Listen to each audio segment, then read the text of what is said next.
What's up, everybody? I'm John Middlekauff. You know what I need you to do.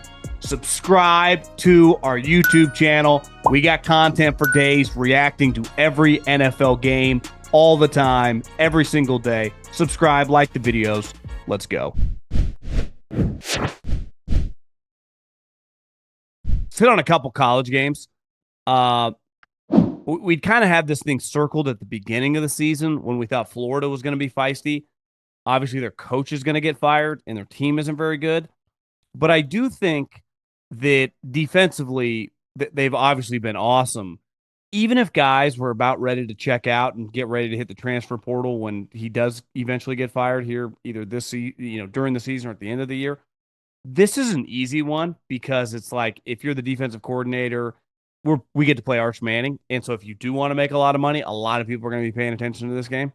So let's go kick his ass. Like this is just, I don't know. I mean, Texas has played nobody since that first game. Arch has been horrendous. No one can get to the bottom of if he's injured, they keep pushing back. Everyone that knows anything about throwing mechanics it's like, this doesn't make any sense. Something's got to be. Like, they're going to be out for blood defensively. Now, offensively, they've blown. We know Texas is good on.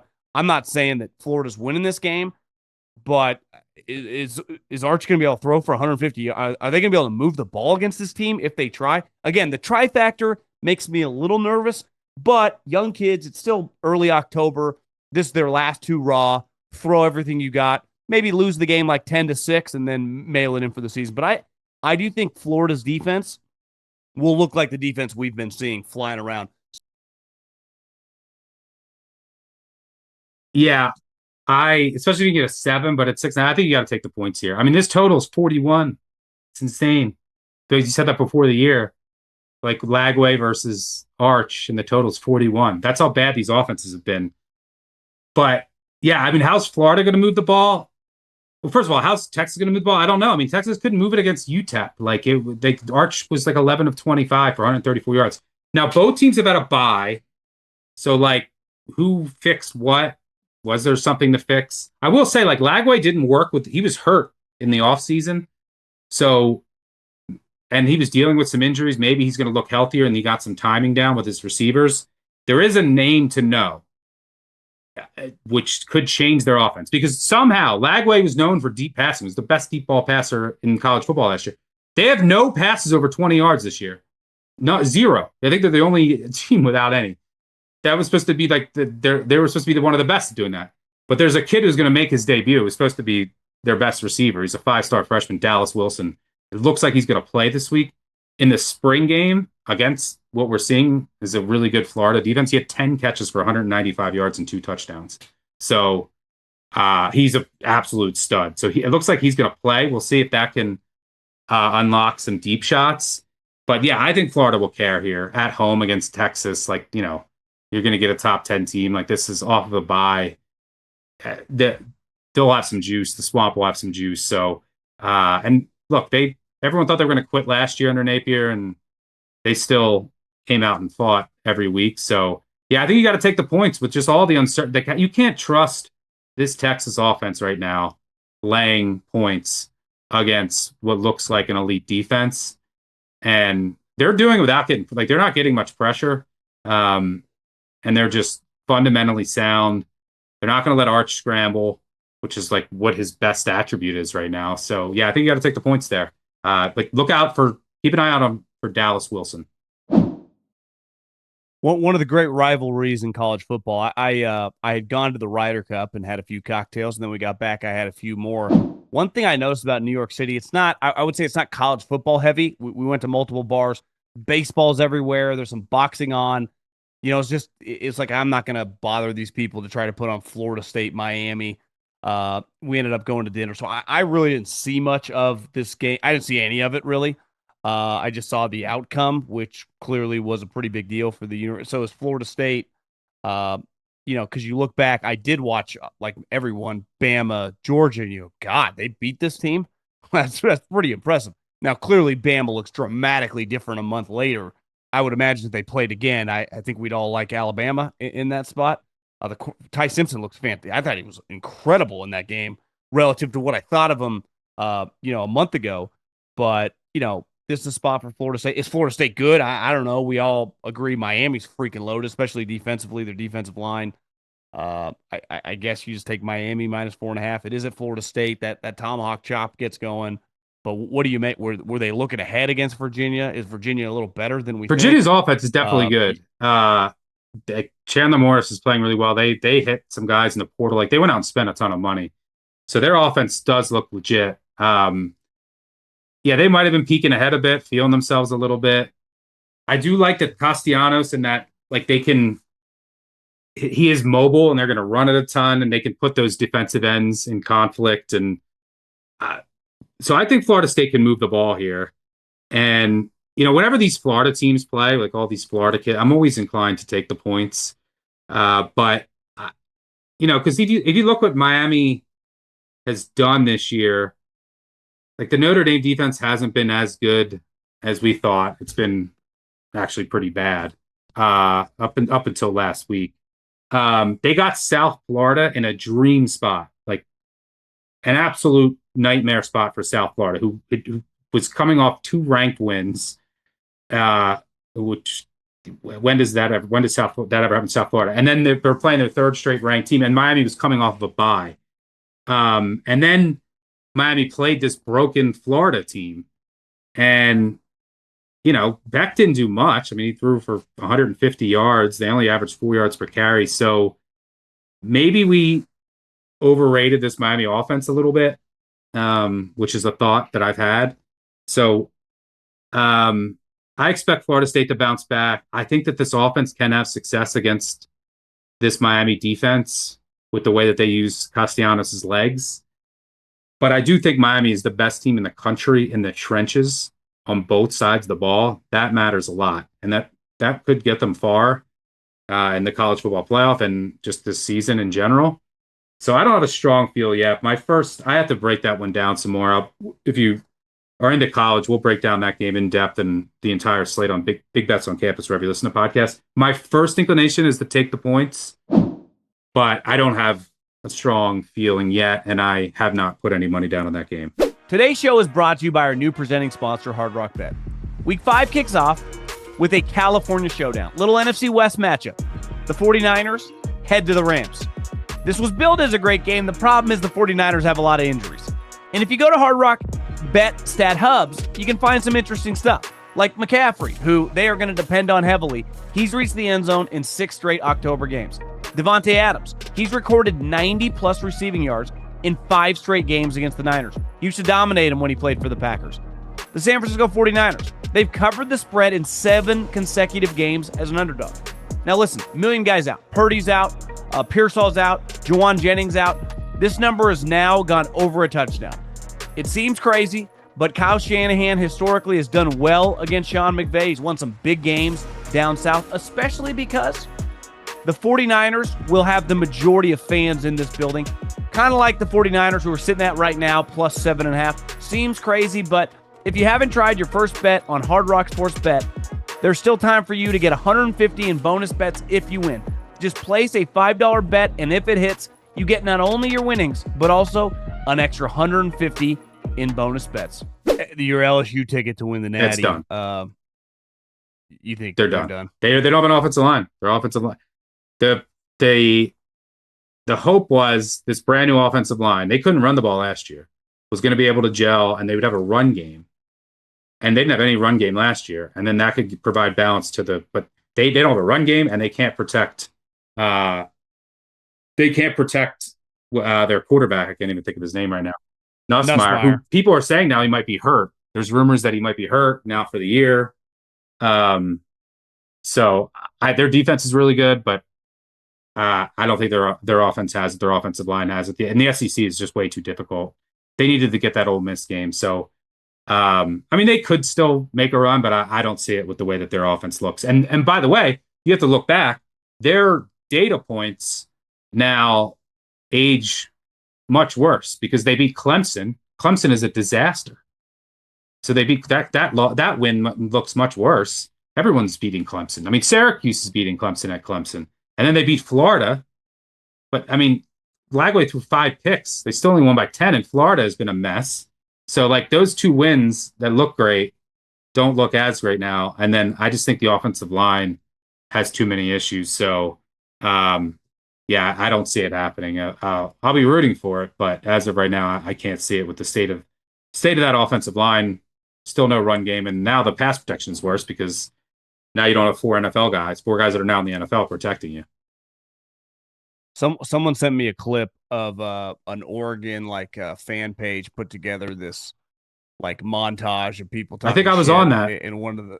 Yeah, you were. He never played in a big game, which was factually true. And it's crazy. Oregon, I mean, they have, Coward, who's from the Northwest, has always said like they are the one brand new team to college football in the internet age. Like Miami's been around forever, right? Ohio State's been around forever. Georgia, Alabama, long histories. Like Oregon's history started is by far the newest team because of Phil Knight and Nike, and they are just like you could tell. Like I love that jersey scheme when they came out in those. I was like, damn, they look pretty sweet. That tight end's a monster, and that quarterback, like 5-star guy, like you said, you never know how these guys are going to react, but he's way better than the other Yeah, guy. And it's like I wanted to like Aller. You and I pounding the table, get this new offensive coordinator. Like, I'm sorry, I'm yeah, out. Like you can't he's win. not it. And who knows? They can still make the playoffs or whatever. He's not winning Like a national there's no title. chance. Like no, I don't even think he's beating anyone good in the playoffs. So it's just now I think Miami, Ohio State, Georgia, Bama, Oregon. Like we're starting to get a little separation. I think. Would you throw Ole Miss in there, or is just No, they're not quite on no, that their level? offensive line is bad. Their defense is still really bad. I don't think they could put together any type of deep run. Yeah, and I was dead wrong on Oregon. I had a lot of money on Penn State -3. A game that closed like 4.5. The market agreed with me, but if the market was wrong, I was wrong. Uh, I wanted to see more in those freshmen in a huge environment, and they did it. And I thought Penn State was holding was they had a bye. They were not showing anything. Well, here's what decided that game. Aller wasn't great, but Oregon beat the shit out of them on the offensive line on both sides of the ball. And Oregon had a rebuilt offensive line and rebuilt like the recruits that they've got on the defensive line. They're all young too. They're going to be around for another year. Like they dominated that game at the line of scrimmage, and Moore didn't make any mistakes. And yeah, they deserved to win that game. They didn't even deserve to go to overtime. Penn State got pretty lucky that it went to overtime. So yeah, they look very good. If I had to throw another team in the mix, I would probably throw in Texas A&M. I think Elko is starting to get that defense rounded into form. That's was his basically his primary job this offseason. And their offense looks really explosive. They have two really, I mean, their receivers, Craver and Concepcion, and they have one of the best offensive lines in college football, one of the best running games. I mean, they have like a three-headed monster in the backfield led by Le'Veon Moss, a mobile quarterback. Marcel Reed looks to be getting better. You might say, oh, they only beat Auburn 16-10. They outgained them 415 to 170. Like just a completely fluky game. They dominated that game. They went, they won at Notre Dame already. They're 14.5 point favorites against Mississippi State this week. Then they're going to get Florida. They go to Arkansas. Like this is a team that's probably going to be 7-0. Then they go to LSU, who might be broken. They have South Carolina, Samford at home. They're at Missouri, who's pretty good, but they could win that game. And then they close the season at Texas. I'll tell you right now, I'd take Texas A&M over Texas right now, unless I'd see anything more from Arch. So this is a team that could, if they go 10-2, they're going to the College Football Playoff. I mean, especially with a win, an SEC team, and they have a win at Notre Dame, one of the best non-conference wins of the season. But there's a chance they could go 11-1. But I think they have a really good shot at 10-2. And if Elko starts to round this defense into form, and it looked that to be the case last week against Auburn, their offense looks electric, and they have the offensive line. I like their coach, their running game, their receivers. That's a team that could be one that makes a run that not many are talking about. And I would say Oklahoma. I mean, that news on the quarterback is just, I mean, 3 weeks sounds best case is his throwing hand to grip the ball. I mean, that's pretty fucking devastating. Yeah, well, the problem for Oklahoma is that, and then their schedule. Like I just mentioned, Texas A&M schedule pretty reasonable for a SEC team, but like Oklahoma still has what they have Texas on a neutral. They have Ole Miss. But how do they win that game with a backup Yeah, quarterback? it's going to be tough. Well, it's their defense. Like if Arch is a disaster, you just win it like 13-10. Yeah. So, but they're at Yeah. Tennessee, they're at Alabama, and then they close with Missouri and LSU. So their schedule is brutal. And yeah, the injury throws a wrench into that. So we'll see when Mateer can come back. But it's going to be tough if they're not fully healthy and they have one of the toughest remaining schedules in the country.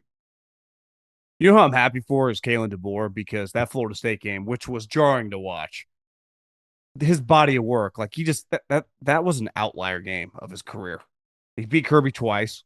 I mean, their team's rolling right now, and Ryan Williams isn't even good.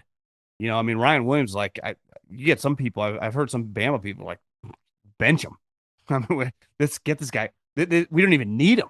And what he's doing with Ty Simpson, it's like, Kalen DeBoer's pretty freaking good. And I would say Alabama's on the come right now. Yeah, DeBoer's like he's won wherever he's gone. He outcoached Kirby early. Like the way I thought about that game is I wanted to bet Georgia live because I figured that DeBoer was going to have a really good plan. And I mean, he's probably the best in-game adjuster, and that's what happened. But Alabama was able to hold on. I mean, Alabama didn't score in the second half, but Simpson looks much more comfortable. DeBoer's biggest problem has been, which is very shocking for a coach, one of the best coaches in college football. He's had a couple games where they're like big favorites, and they show up and they look like they're not prepared, and they kind of like take the opponent lightly.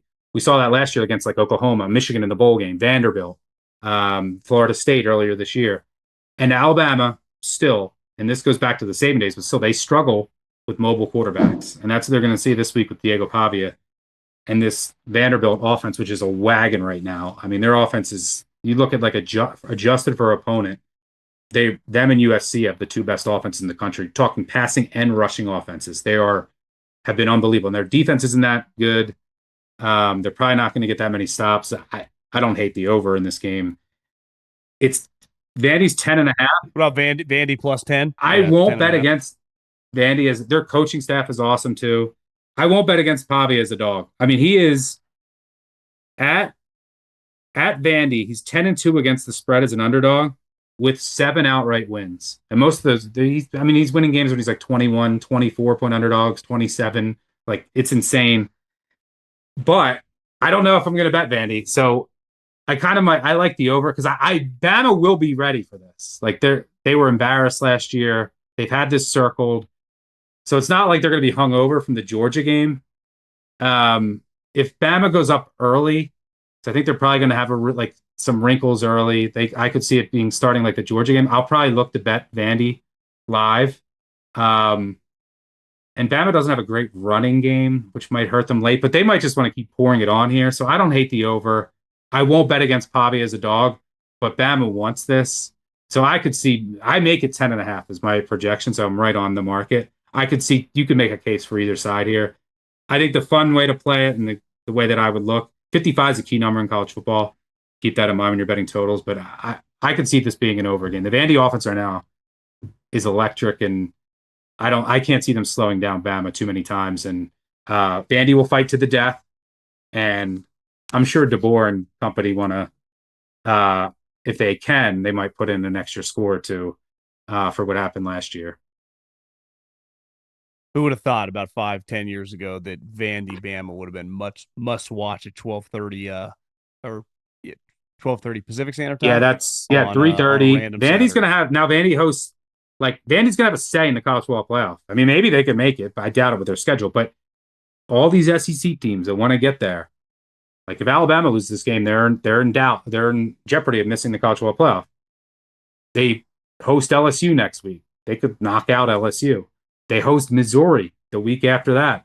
They could help knock down Missouri. They're at Texas. They could eliminate Texas if they have another loss. Then they're home against Auburn. And then they close the year at Tennessee. First of all, that schedule is ridiculous. But they're going to have a say, and they're probably going to pull an upset or two off, as they've done throughout Pavia's career. So Yeah, we'll and then they host Auburn, and Pavia owns Hugh Freeze going back to Liberty, New Mexico State when he beat him as a 3 touchdown underdog. Um, I'm sorry, New What if Mexico they State go at 10 and Auburn. 2? Why couldn't they make it? They who Vandy? Yeah, they Yeah. could, but they'd have to go like 10-2. Are they going to win? Like they're not going to win all these games, but like LSU looks like they have issues. Texas might have issues, so like maybe some of those games get easier than they thought. And if they win this game, yeah, they're in the discussion. Vandy almost beat Texas last year. I Yeah. remember watching that game. I was like, God, Vandy's better than I thought Texas was laying an egg. Now looking back, actually Vandy's not Yep. terrible. You know? Appreciate you, Stuckey. Have a good week, and we will check in with you next Absolutely. week. Have a good one, everyone. Thanks.